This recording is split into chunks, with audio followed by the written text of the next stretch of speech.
Olá pessoal, meu nome é Danilo e eu gostaria de mostrar para vocês um pouco sobre como realizar teoria de resposta ao item utilizando a plataforma R. Nós estamos utilizando aqui o RStudio, que é um programa que trabalha com R integrado nele, no caso a versão aqui 3.1.3, 64 bits. Bom, nós vamos inicialmente, então, iniciar com a instalação de um programinha, de um pacote, chamado MIRT, MIRT. Então, vamos aqui procurar o pacote na internet, no repositório do CRAN. Eu vou digitar as palavras MIRT e vou pedir para ele instalar o pacote dentro da minha biblioteca do R. Bom, uma vez instalado esse pacote, ele vai permitir que instale outros pacotes que sejam necessários, caso você já não tenha no seu programa. Nós vamos agora puxar os dados, então tem que importar o banco de dados. Os meus dados estão no formato de texto, no arquivo .txt, separados por tabulação. Então tem aqui dados.txt. E os meus dados não têm nome nos itens. Se eu quisesse colocar nome nos itens, ele puxaria daqui, né? Mas como eu não tenho, ele vai inserir nomes aqui no caso de V1 até V15. Os valores ausentes estão codificados como NA. Checando então tudo para ver se está ok. Vamos importar os dados. Muito bem. Ele importou, abriu aqui, são 268 observações e um total de 15 variáveis. O que nós podemos fazer agora, então, é criar o primeiro modelo. Um modelo, por exemplo, aqui, um modelo com base na análise de hash, um modelo unidimensional e com apenas um único parâmetro logístico. Então, vamos colocar em mod 1. Eu vou chamar aqui um comando chamado MIRT. Vou colocar o nome do banco de dados, que no meu caso é dados. Uma dimensão. Então, tem aqui apenas uma dimensão. E vou pedir o tipo de análise que eu quero que ele faça. Então, item type, uma análise do tipo hash. Ok. Aqui faltou chamar a livraria, library, MIRT. Pronto, ele carregou a livraria para a memória do R. E com apenas um botão de cima, aquele comando que eu havia digitado, ele aparece novamente para mim aqui no meu console. Tá? Então, usando aquela setinha, nós temos no computador, no teclado, as setinhas, e eu posso navegar nessas setinhas e inserindo os comandos, os últimos comandos que foram digitados. Bom, ele rodou aqui a análise e eu posso verificar, então, os coeficientes deste modelo. Tá? Então, eu vou pedir aqui o coeficiente do modelo 1. Eu vou pedir uma forma simplificada destes coeficientes, uma vez que ele pode aparecer de uma forma não tão atraente no output do comando. Tá? E vou pedir também para que ele me ofereça os parâmetros clássicos utilizados na TRI unidimensional.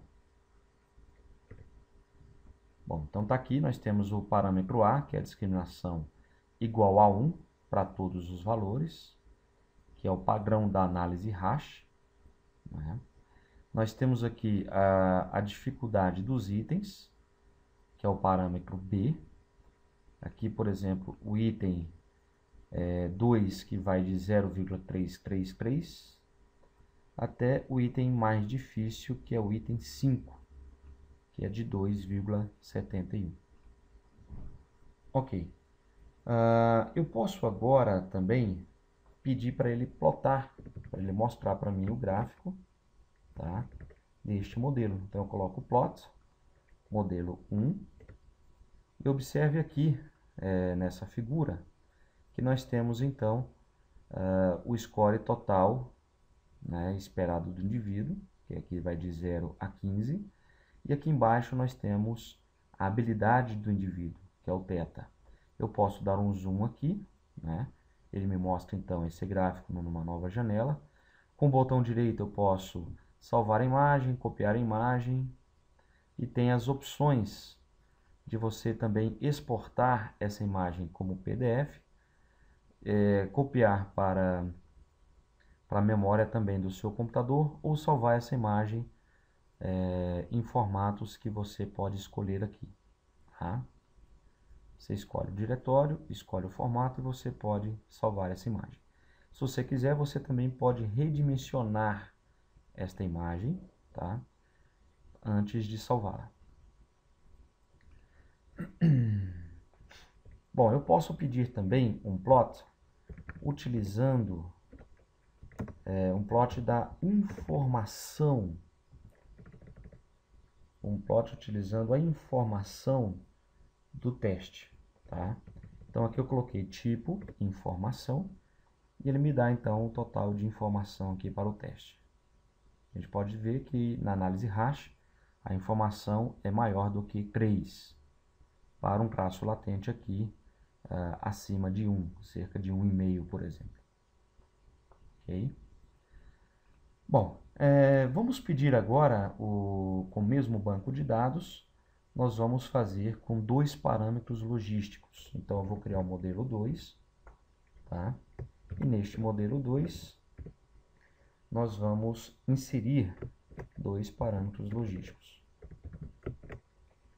Então, eu vou digitar aqui primeiro os dados, uma dimensão, e item type igual a 2pl.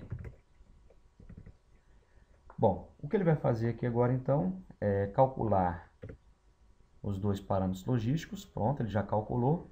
E vocês podem observar que aqui em cima ele aparece os modelos que eu acabei de criar. Tá? Então, ele tem o modelo 2 e o modelo 1 com base na análise hash. Então, ele salva na memória esses modelos para que a gente possa utilizar ao longo do nosso trabalho. Da mesma forma, eu posso agora pedir aquele coeficiente. Estou navegando aqui usando a seta superior. Em vez de ser modelo 1, eu vou pedir modelo 2. E ele me dá, então, o parâmetro de discriminação dos itens e também o parâmetro de dificuldade dos itens. Então, a gente pode observar aqui o item considerado como sendo mais discriminativo, que tem o maior valor do parâmetro A, é o item 3. E o item menos discriminativo, que tem o menor valor do parâmetro, aqui, se não me engano, é o item 4. Tá? Bom, eu posso pedir, então, também agora para ele me dar o plot. Então, em vez de pedir o plot do modelo 1, eu vou pedir o plot para o modelo 2. O plot, então, vai me dar um tipo de informação. Observem aqui no gráfico agora à direita que eu ganhei muito mais informação com o modelo de 2 parâmetros logísticos do que o modelo de 3, modelo de hash. Tá? É praticamente o dobro de informação que o modelo de 2 parâmetros logísticos me deu para esse teste. Eu posso voltar aqui ao gráfico anterior e posso voltar para este gráfico que eu acabei de fazer. Né? Então, posso ter uma comparação entre as duas funções de informação total do teste. Eu posso também pedir aquele plot anterior, que é a curva característica do teste, para esse segundo instrumento. Tá? Observando aqui a curva característica do teste para esse segundo modelo de 2 parâmetros logísticos. Bom, o que eu posso fazer também é fazer uma comparação para saber qual dos 2 modelos ele apresenta um melhor ajuste. Então, vou pedir aqui uma nova do modelo 1 com o modelo 2. Bom, pode observar que o modelo 2, ele me tem um índice de Akaic, né, muito menor do que o modelo 1, relativamente menor do que o modelo 1. Está aqui o Qi quadrado, mostrando a diferença entre esses dois valores do índice de Akaic. Aqui o Akaic é ajustado. Nós temos aqui o Sabic, que é o índice de ajuste bayesiano, tá? Ajustado, por exemplo, ao tamanho da amostra. Então, o Qi quadrado, nós temos um valor de 47 com graus de liberdade de 14, e a diferença ela é significativa para o modelo hash e para o modelo de 2 parâmetros. Tá? Então, aqui o modelo de 2 parâmetros, ele tem um melhor ajuste aos seus dados. Eu posso observar também os fatores que foram obtidos. Então, eu vou pedir aqui os fatores, usando o sumário, para o modelo 1. Tá? Então, ele me dá uma carga fatorial que é igual para todo mundo, né? O hash não trabalha com índice de discriminação. Isso quer dizer que a discriminação é igual para todos, ou seja, a carga fatorial é igual para todos. Já no modelo 2, modelo de 2 parâmetros, eu já observo que esta carga fatorial ela já é diferente entre os itens. E aqui nós temos H2, que é a comunalidade de cada item. Tá? Então, também é uma vantagem do modelo de 2 parâmetros em relação ao modelo hash. O que eu posso fazer é pedir agora o modelo de 3 parâmetros. Vamos criar um modelo com 3 parâmetros logísticos. Eu vou pegar aquele usando a seta para ficar mais fácil aqui e vou substituir os valores. Então, vou criar o modelo 3 usando os dados, uma dimensão e o tipo de item de 3 parâmetros logísticos. Ele está calculando. Ele não atingiu as interações, tá? Mas isso não chega a ser um problema. Na verdade, é bastante comum que parte dos dados que você trabalha não consiga convergir. Okay? É claro que quando você tem convergência, isso significa que seus dados tiveram um ajuste bem melhor. O que eu posso fazer aqui agora, então, é pedir o coeficiente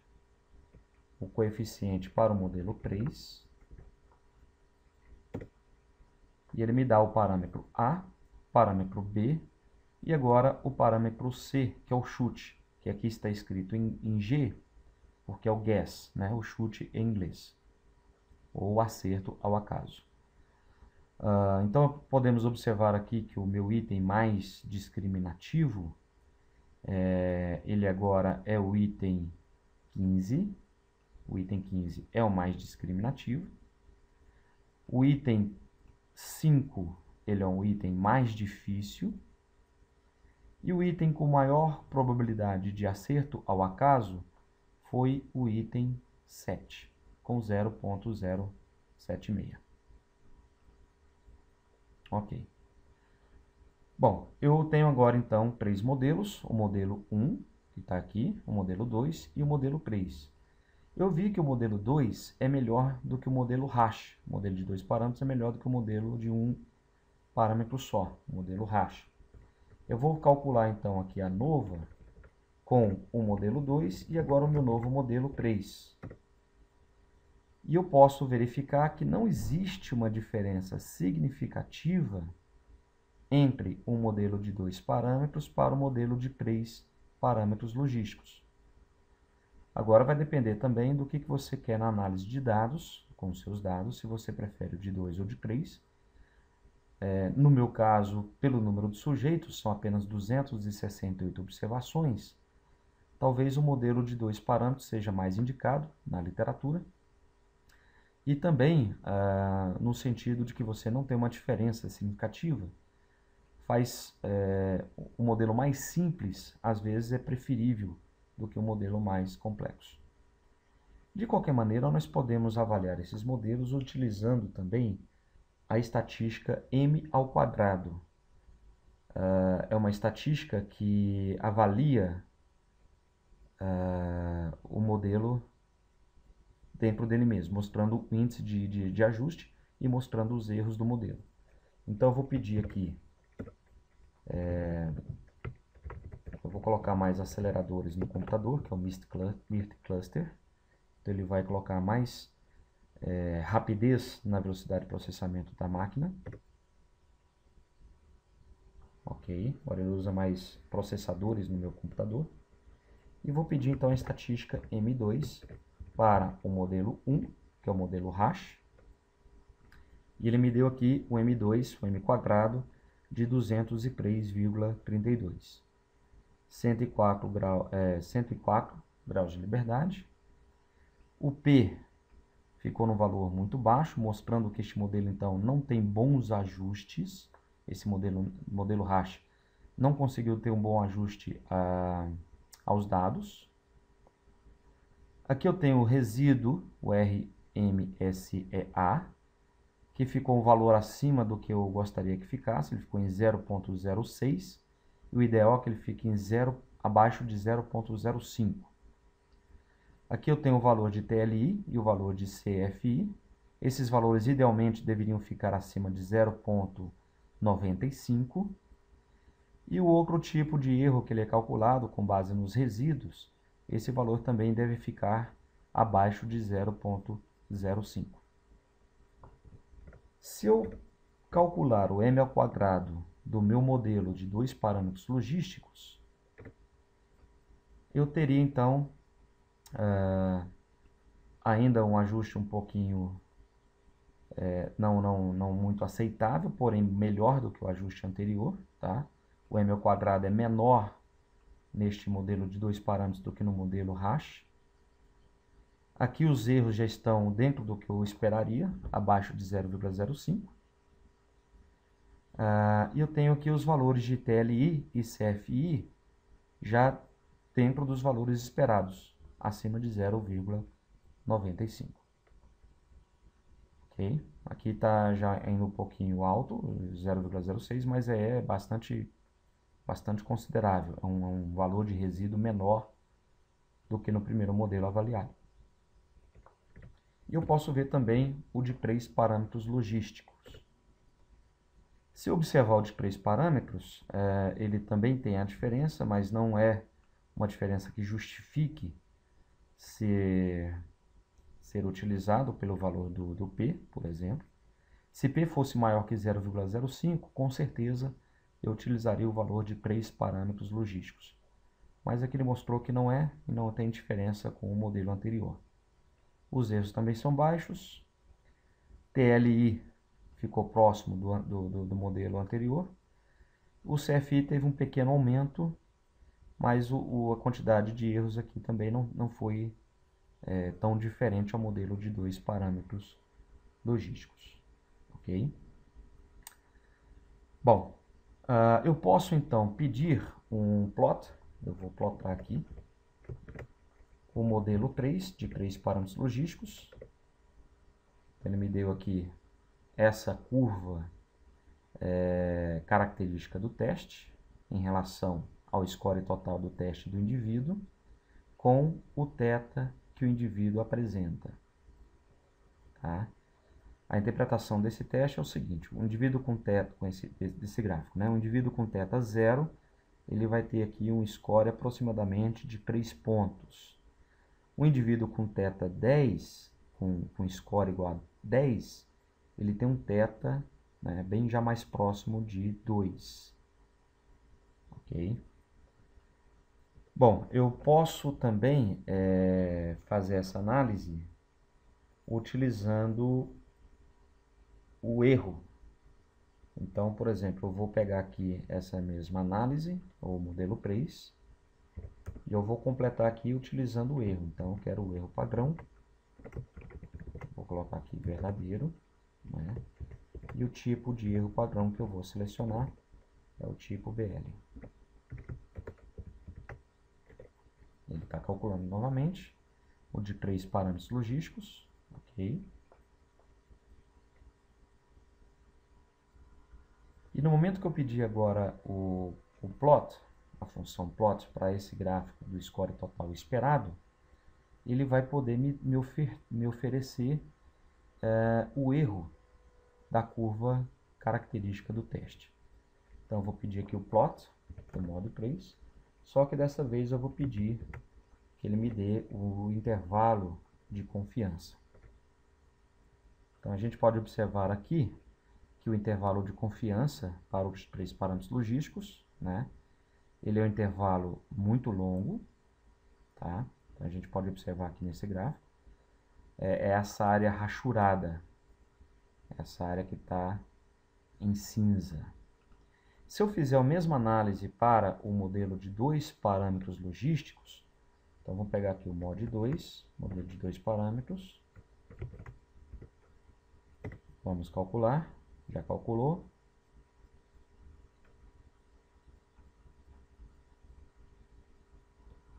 Ok, eu vou pedir o plot agora com o intervalo de confiança para o modelo de 2 parâmetros logísticos.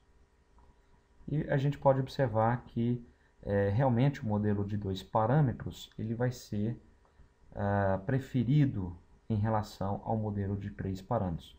Ele tem o melhor ajuste nos dados e o intervalo de confiança também está me mostrando isso. Ok? Bom, então, uma vez que eu tenho definido que eu vou utilizar o modelo de 2 parâmetros, eu vou observar um pouco melhor a distribuição dos meus itens e os gráficos dos itens. Tá? Então, aqui eu vou pedir, por exemplo, o tipo de gráfico, eu quero o tipo trace. Ok.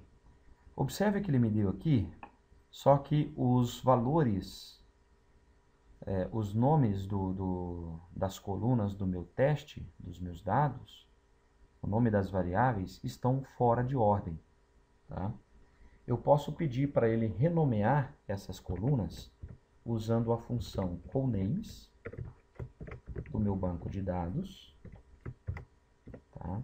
E vou pedir aqui para ele fazer, então, uma nova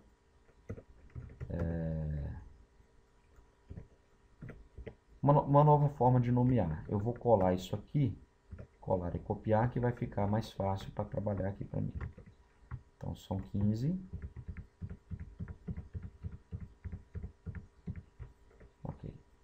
E eu vou, então, colocar o nome de item 1, 2, item 3, 4, 5, 6. Essa é a desvantagem do Excel, do R, né? Você tudo tem que fazer com base em linha de comando. E ao mesmo tempo é a grande vantagem dele, porque com base em linhas de comando eu consigo fazer com que o programa seja bem mais flexível, trabalhando da forma como eu gostaria que ele trabalhasse de fato.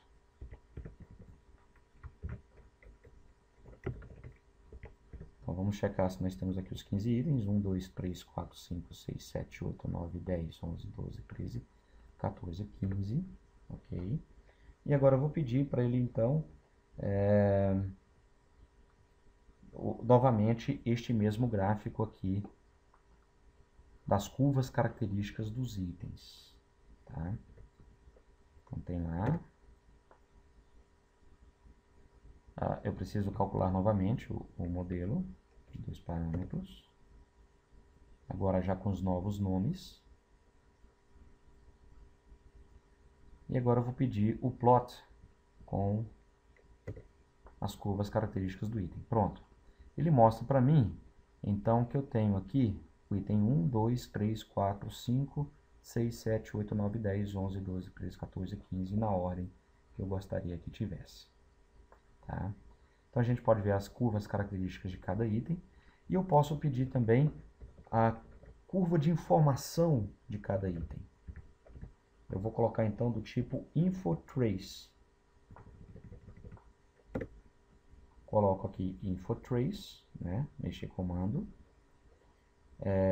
E o que eu vou observar aqui no gráfico, então, são as informações de cada item individual.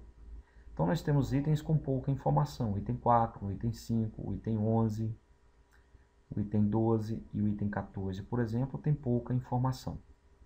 O que nós podemos fazer, se você tiver, de fato, interessado em reduzir o tamanho do seu teste, nós poderíamos excluir estes itens que possuem menor informação e verificar como é que ele se ajusta em relação ao teste anterior. Como é que esse novo teste reduzido, por exemplo, ele fica em relação ao teste completo. Tá? Eu posso, então, escolher somente os itens que tenham uma boa informação, como, por exemplo, o item 1, o 2, o item 3, o item 15. Tá? Eu vou pedir, então, aqui as variáveis que eu vou escolher dentro do meu banco de dados. Tá? Então, eu vou copiar daqui, para não ter que digitar tudo novamente. Então, copiei daqui. Eu vou escolher o item 1, o item 2, o item 3. O item 4 e o item 5 não apresentam informação suficiente. Tem pouca informação, vou excluí-los. Posso, então, continuar com o item 6. Vou excluir o item 7. Permanece o item 8, o 9. Vou excluir 10, 11 e 12. Fica o item 13. E também vai ficar comigo aqui o item 15, que me dá uma boa informação. Então, eu tenho aqui 1, 2, 3, 4, 5, 6, 7, 8 itens. Eu tinha 15 e escolhi apenas os 8 itens que, de acordo com o nível de informação que eu tenho a partir de cada item, eu escolhi somente aqueles itens que têm uma boa informação. Vamos rever aqui, então, o item 1, o 2, o item 3, tem uma boa informação. 4 e 5 excluí. O 6 me dá informação suficiente. Tá? O 8, o 9, e aqui eu tenho o item 13 e o item 15. Os outros itens, então, eu excluí para a gente observar como é que fica o meu teste. Uma vez que eu escolhi então, essas variáveis, eu vou criar um novo banco de dados. Eu vou chamar dados de 8 itens. Tá? Então, dados 8. E vou escolher estas variáveis que eu acabei de selecionar. Então, o banco de dados original e as variáveis que estão aqui. Muito bem.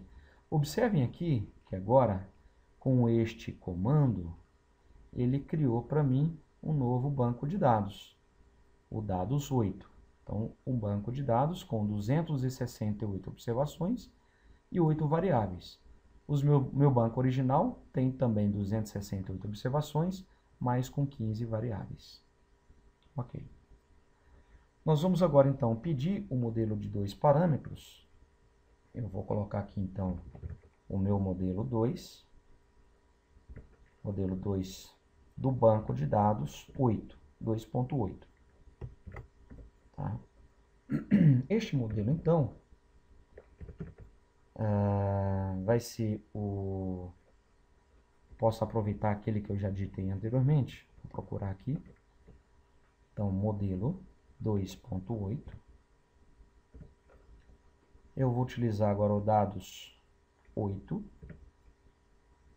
Modelo de 2 parâmetros. Tá? Eu vou pedir para ele tirar isso aqui por enquanto. Eu não vou usar por agora, não. Ele já calculou aqui para mim. A gente pode ver que então já tem o modelo mod 2.8. Eu vou pedir para ele me dar o coeficiente deste modelo, mod 2.8, simplify, verdadeiro, e também IRT parse verdadeiro. Então, ele me deu aqui o índice de discriminação dos itens, a dificuldade, né? E eu não tenho chute, eu tenho apenas a discriminação e a dificuldade dos meus itens, dos 8 itens que sobraram. Eu posso comparar, então, fazer uma nova com o modelo 2 original, que é o modelo de 15 itens, com este novo modelo de 8 itens, que é o modelo 2.8. Ok. A ANOVA, vocês podem observar que ele está dando que a diferença aqui não é significativa, mas na verdade é porque o modelo ele tem uma quantidade de itens diferente, ele não roda de uma forma apropriada quando você faz esse tipo de análise. Mas eu queria, na verdade, só observar esses valores. O valor de ACAIC, ele é quase que na metade para o modelo reduzido de 8 itens, em comparação ao modelo anterior. Então, para fazer essas comparações, eu vou usar o M2, que é a estatística m ao quadrado, do modelo 2, que eu já sabia aqui qual era o valor, né? Era um valor muito bom, com TLI e CFI acima de 0,95 e com erros abaixo de 0,05. E vou pedir o modelo, o M2, a estatística M2 do modelo 2.8. Observem só que o m ao quadrado do modelo 2, com os 15 itens, é maior do que o modelo com apenas 8 itens. Este modelo com 8 itens, observe que o P ficou maior que 0,05. Ou seja, a estatística m quadrado mostrou que este modelo de 2 parâmetros teve um bom ajuste, tá?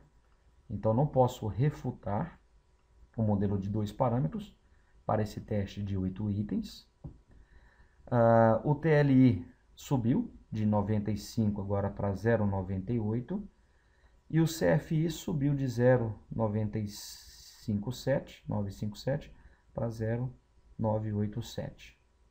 E a quantidade de erro aqui também diminuiu, ficou dentro do patamar que era esperado.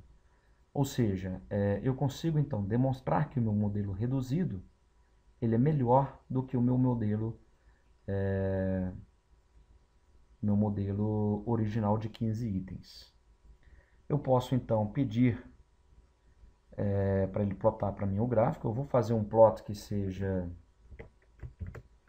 pareado para a gente observar um ao lado do outro.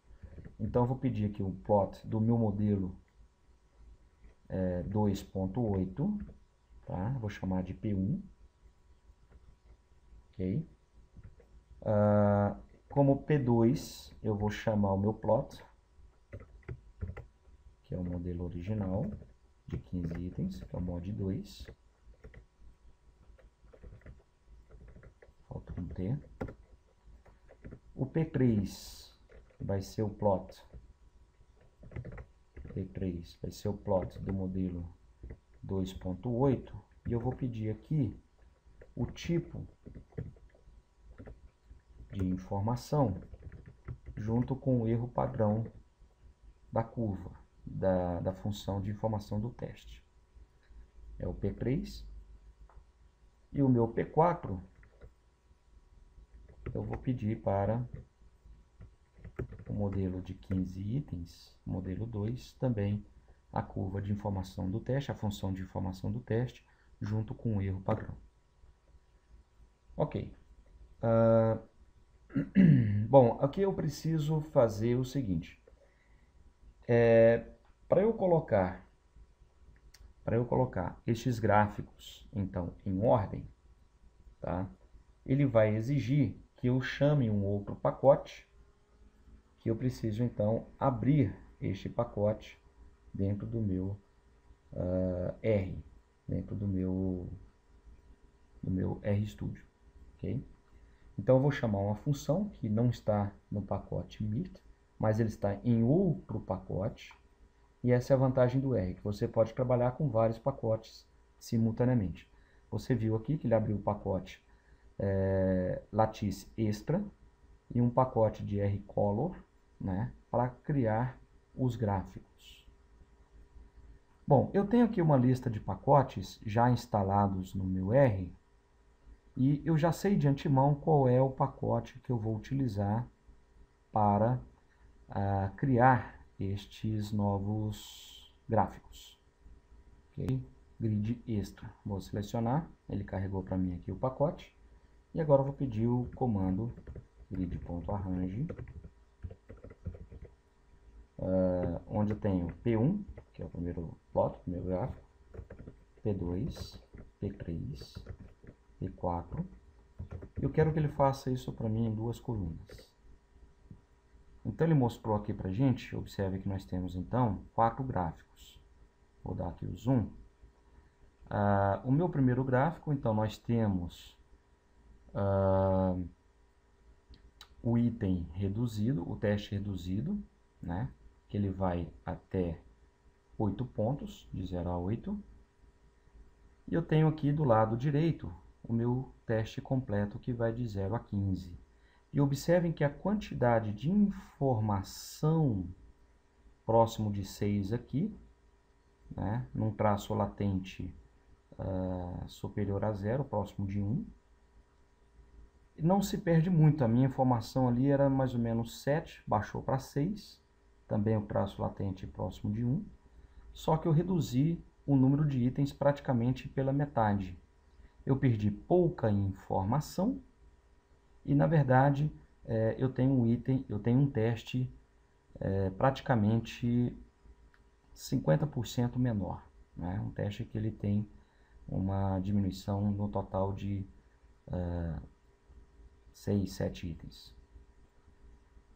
Agora, o que aconteceu? Eu posso observar que o erro padrão do teste completo, ele era menor, o erro padrão do θ. E aqui ele já é um pouquinho maior, né? Bom, essa é o custo que você tem que pagar para reduzir um teste. Ou seja, ele tem um erro maior do que o teste original. Porém, se é um teste de rastreio cognitivo, um teste clínico, que você tem que fazer de rápida aplicação, e o que importa para você é a quantidade de informação e saber exatamente qual é o θ que você deseja obter informação, o teste reduzido ele consegue dar conta deste resultado para você. Eu tenho aqui no final das contas o histórico de todos os comandos que eu utilizei para fazer essa análise, e você pode reutilizar isso aqui. Você pode salvar, né? Você salva então o histórico desses comandos. Você pode também salvar os seus bancos de dados aqui, tá? E você pode salvar os seus gráficos ou exportar os seus gráficos na imagem que você tiver interesse. Você pode aqui, por exemplo, alterar o tamanho, né? Então, copiar aqui, por exemplo, pode alterar o tamanho. E você pode salvar em bitmap, metafile, ou escolher aqueles outros formatos que a gente já viu anteriormente. Bom, pessoal, é isto. É uma breve introdução de uma forma que a gente pode, então, trabalhar com redução de escalas utilizando a teoria de resposta ao item. Até a próxima.